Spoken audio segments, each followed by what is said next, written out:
Қайырлы күн қымбатты достар, білгенге маржан айдарымыздың келесі саны жер тарихындағы алғашқы кезең Кембрий кезеңіне арналады.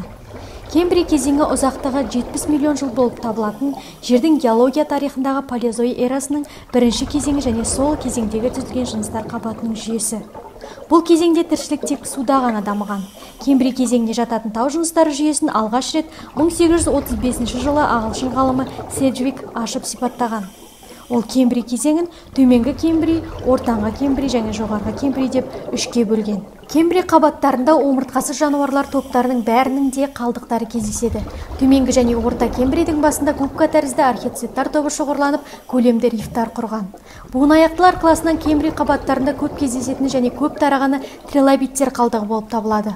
Олар теңіз түбінде лайға көмілумен, жорғалаумен өмір сүрген. Сондай-ақ Кембрийде қос шақтаулы иғаяқтылар хитин қабыршақты тобы кең тараған. Соңғы жылдары Кембрий шөгінділерінен псилофиттердің, мүктердің, папоротник тәрізді өсімдіктердің тасқа айналған споралары табылған. Олар тек бастарын ғана судан қылтитып шығарып, суда өскені анықталған.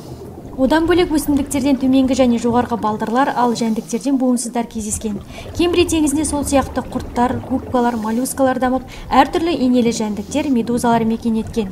Келесі Кембрий кезеңінің Ордовик ұзақтығы 60 миллион жыл және Силур ұзақтығы 35 миллион жыл кезеңдерінде теңіздерде омыртқасыздар эволюциясы жалғасады. Теңіз жәндіктердің жаңа топтары пайда болады. Бұл маржан калиптері топтасып және дараланып өмір сүретін жануарлар, түтік және төрт сәуле тәрізді маржандар. Олар жылы теңіздің таяз жерлерінде мекен етіп маржан рифтерін құрастырады. Бұлардың қаңқасы тізбесті болып келеді. Тікенектерлердің арасында цистодилер кең тарайды.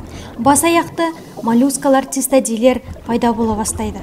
Трилобиттер саны азаяды. Силур аяғында алғашқы балықтар акойоттар, алғашқы ауамен демалатын жер беті жәндіктері скорпиондар, алғашқы жер беті флорасы псилофиттер пайда бола бастайды.